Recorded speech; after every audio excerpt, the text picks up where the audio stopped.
What's up, guys? As you can tell from the title and the intro to this video, I did in fact get an NA Miata. So this Miata is a 1996 M Edition. I feel like I got a pretty decent deal on it. It needs some work, but only had 80,000 miles, and there's only one little spot of rust. So overall, I think it's in pretty good shape, but like I said, it needs some work. So we're gonna go over it.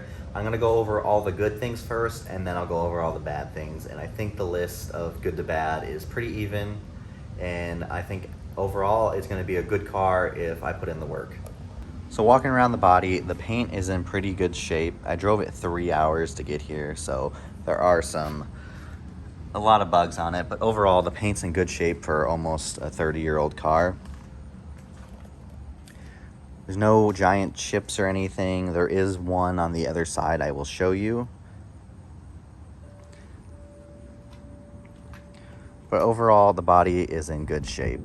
Inside, the interior is in decent shape, and it is a manual. That shifter is mine. I thought it would fit, but as you can see, it does not.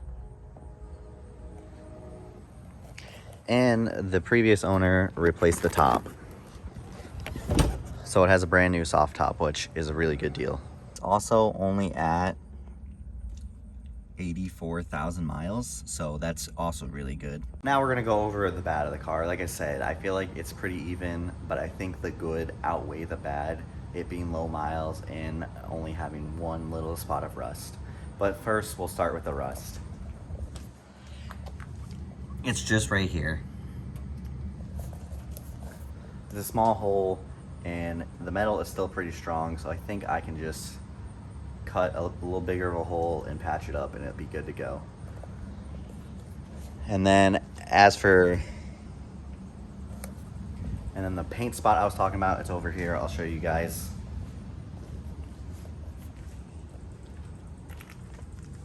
Right there, it got scraped on something. Not too big of a deal.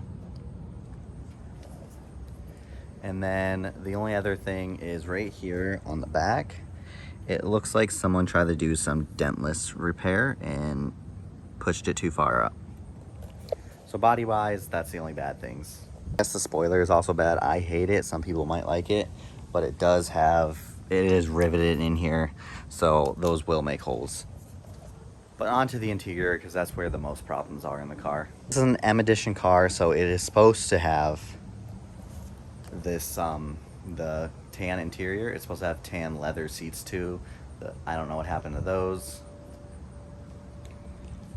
And instead of a radio, it has this cluster. I already unhooked it. The person that wired it in did a good job and didn't splice, so it literally just plugged into the stock connector. Previously had a roll bar in here. You could say that's a bad thing or a good thing, but I say if I get the right roll bar, it'll be okay, because I plan on putting one in just for safety. So if it can go into those same spots, it's a good thing. If not, it's bad. Also, the window, everything's powered. The windows work, but the passenger side one is really slow. I'll replace the carpet with black, which I would say is good, but it's not even in good shape. Like, it looks extremely old and beat up, and it's missing the sun visors on both sides. Overall, everything works on the car, and I think it can make a great project car, and I think I can bring it back to its former glory, because it only has 84,000 miles, and for a 26-year-old car, I feel like that is incredible. For the most part, it's completely stock. It was modified before, and I think they just loosely threw it back to stock. I don't have an exhaust clip right now because it's Sunday and it's getting late. I don't want to bother my neighbors, but next video, I'll share the exhaust clip. It's just I guess an axle back. They just threw in a new muffler. It sounds okay, but I'm gonna have to replace it. It drones really bad, and it can get a little raspy. But I'm also gonna have to change the spoiler because I absolutely hate it, but it's gonna leave marks, so maybe I'll just take it off and paint it, who knows. And then I want new wheels. I believe these are the correct wheels. And the height of the suspension,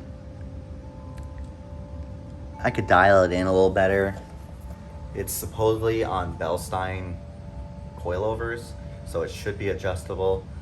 but it's pretty close to where I would like it. It's already a small car, so I don't want it too low. As for the headlights, I probably will go to some sort of LEDs. I'll probably for a while go to the overused halo rings. I really like how they look. I know they're overused, but probably for a little bit I'll go with that. But the first modification I'll probably do to this car is a new radio. It's a great car to drive around, especially with the top down. You just want some music, and it's missing that. That panel used to work when I first got it, but it was stupid. You could start the car without a key, and I doubt someone would steal it, but if they really wanted to, if they knew that, they could literally just flip a switch and push the button, and you could take off with it.